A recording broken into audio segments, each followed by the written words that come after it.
My name is Mike Dillabough. I'm married to Christina Dillabough, student in this particular class, and I have 3 kids, ages 23 and 21, which are boys, and a 17-year-old, which is a girl. I've always been family-oriented, driven to make sure we provide what's best for our kids, and, here we are. Good evening, everyone. Sick and tired of closures, restrictions, and a virus that won't go away, Americans are confronted tonight with deeply troubling signs of just how hard this country is being hit. The daily tally of new infections breaking records in some states again tonight, and hospitalizations on the rise, too. Emerging as one of the nation's most dangerous hotspots, tonight Arizona recording another staggering record, nearly 4,900 new COVID cases in 24 hours. With hospitalizations hitting another historic high, perhaps most alarming, the positivity rate.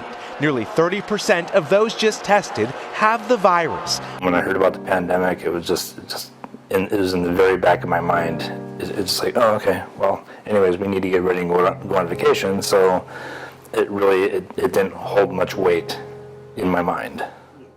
Ironically, when we were down in Rocky Point, Mexico, browsing through Facebook, people saw that we were down there and started texting me saying, hey, there's a shortage on toilet paper. Can you bring us back some from Mexico? And I just thought that was silly. So the more research I started doing, it's like, oh my gosh, the average American is out there hoarding up as much as they can with canned food, frozen food, toilet paper. And at that point, I was like, this is really something else, unprecedented. That's when I realized that it was real. And then we started seeing press conferences with the President of the United States, Governor Doug Ducey coming on and saying, here's what we know about it, which is not much. We didn't know much about it. Today, the government said labs are near capacity in many places, so test results can be delayed, meaning some may be spreading the disease before they find out they're infected. Thank you. Now the debate over masks. Despite pleas by health officials to wear them, still no consensus among political leaders. As President Trump says he's all for masks, but would he require them?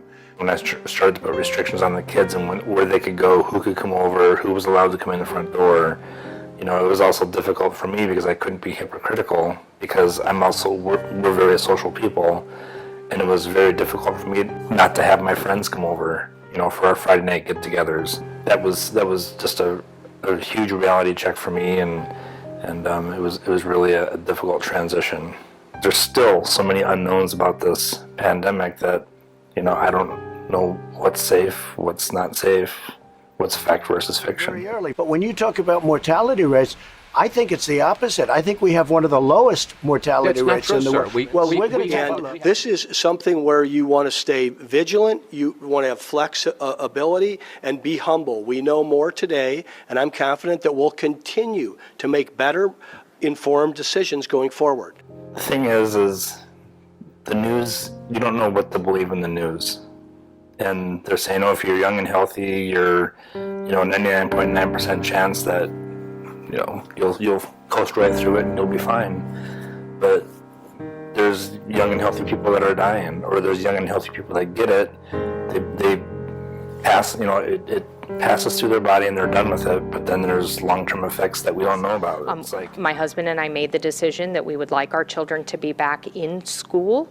We know, based on the information we have right now, that kids are at low risk for transmission and for outcomes.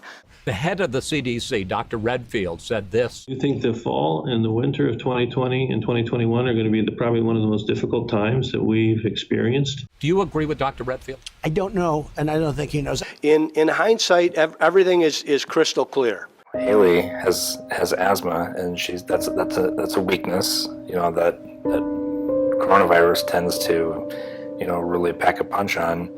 So just because they've had it and maybe they have, antibodies now, it doesn't mean that they can't get it again and bring that horrible virus into our household, and then we have to go through the drill of, okay, I'll go get tested again just because you needed a weekend of hanging out with your friends. It's just not fair.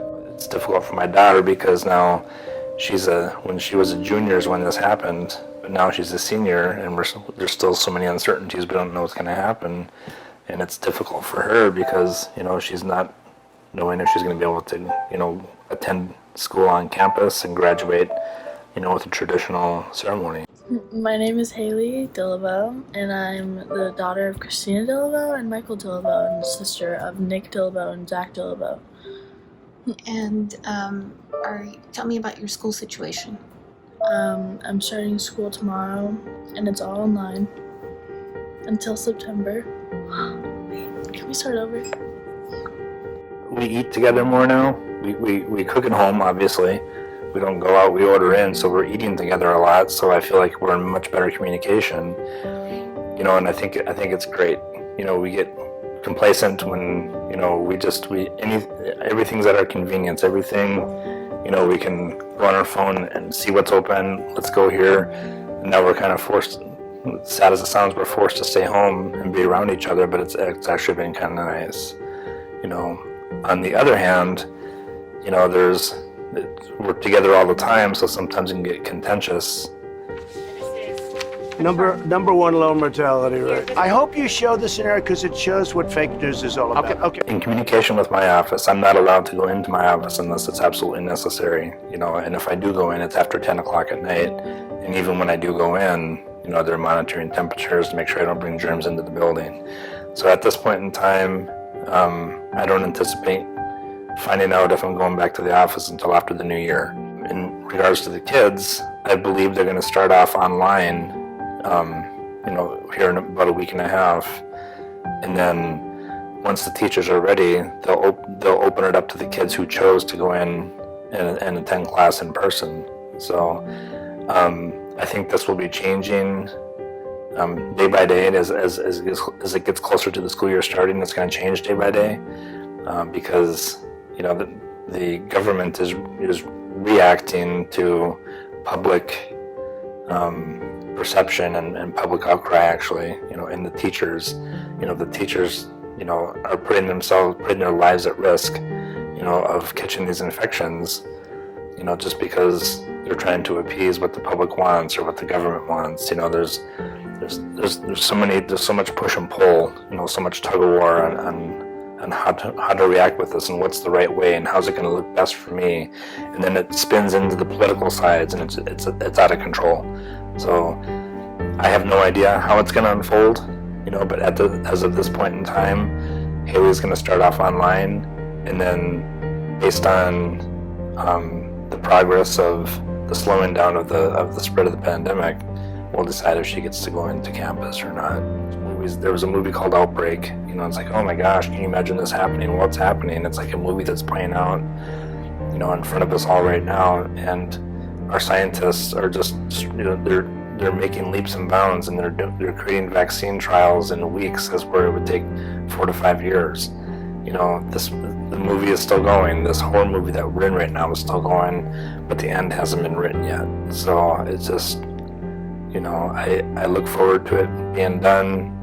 I look forward to 4 or 5 years from now referring, to the pandemic and that we made it through. And, I feel so fortunate that I live in a nation where we have the top scientists that were able to pull through and, save hundreds of millions of lives. Unfortunately, we did lose, worldwide, many hundreds of thousands of lives.